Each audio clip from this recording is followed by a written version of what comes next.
There is a persistent myth in the scuba diving industry. If you want the best instruction, find the diver with the most flawless execution and the deepest logbook.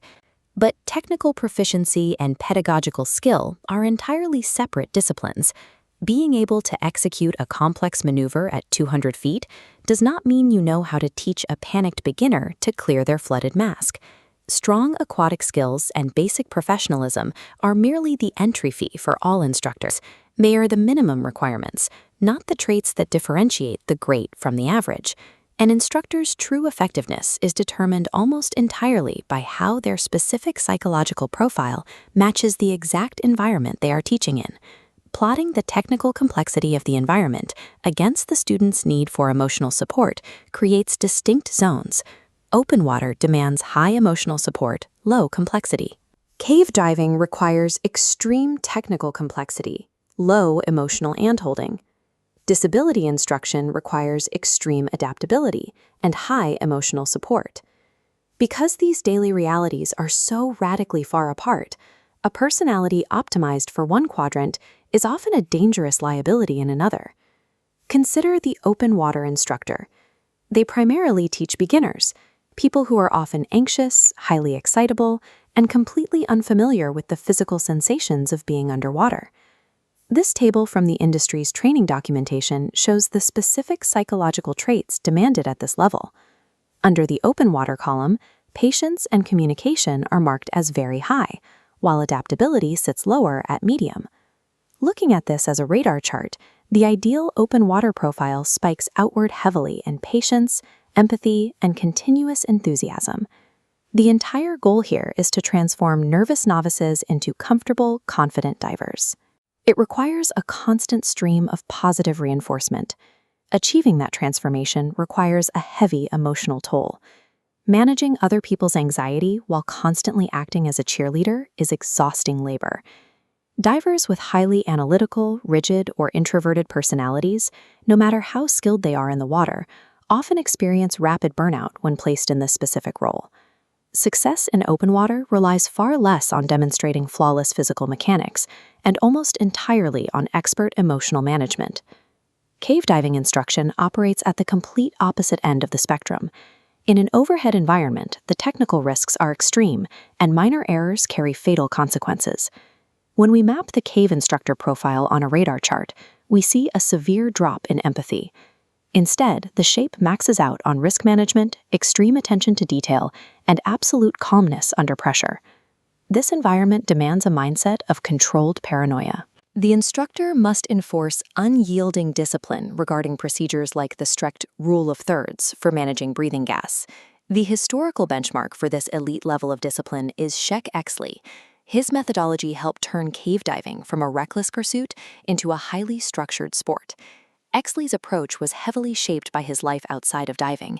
As a black belt in karate and a mathematics teacher, he applied the strict physical concentration of martial arts and a rigid analytical framework to surviving extreme depths. The cave instructor's ultimate goal is developing divers capable of flawless, independent problem-solving when hazardous conditions arise in the dark.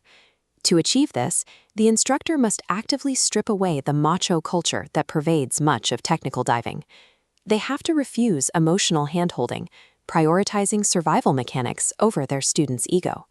In the cave environment, prioritizing a student's emotional comfort over rigid adherence to safety standards is a lethal failure of duty.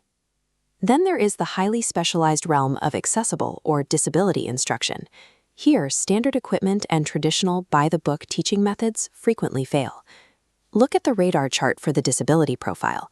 It requires a unique blend that peaks at extremely high adaptability and empathy, combined with very high creativity.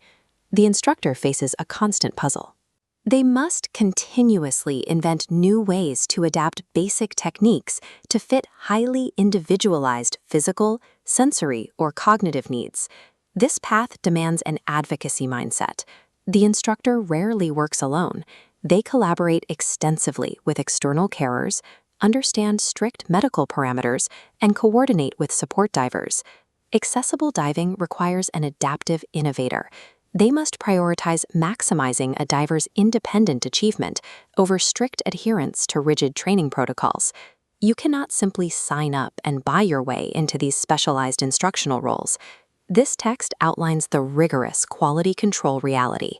Organizations mandate a multi-year progression built on specific friction points. Note the requirements for multiple evaluations by different trainers and time-locked progression that forces mandatory waiting periods between advanced certifications. This immense friction exists for a specific reason.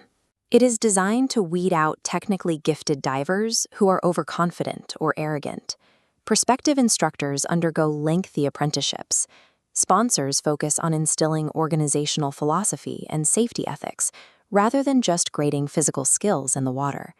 The professional training pipeline exists to test a candidate's humility and resilience, just as much as their aquatic capability.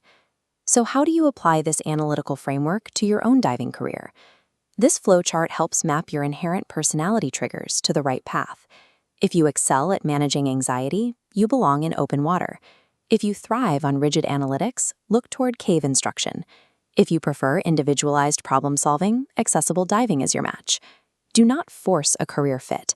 Lacking controlled paranoia disqualifies you from the cave path, just as lacking infinite patience disqualifies you from teaching beginners. If you are a student vetting potential instructors for your next course, you should evaluate them through this exact same lens. Hiring an instructor based solely on an impressive extreme logbook is a mistake. Putting a highly rigid analytical cave diver in charge of a terrified open water beginner usually results in disaster. Regardless of the specific niche, every great instructor shares 3 universal baseline traits: genuine concern for your safety, clear communication, and an endless capacity for humility. The dive industry's most respected instructors are never defined by raw aquatic talent alone.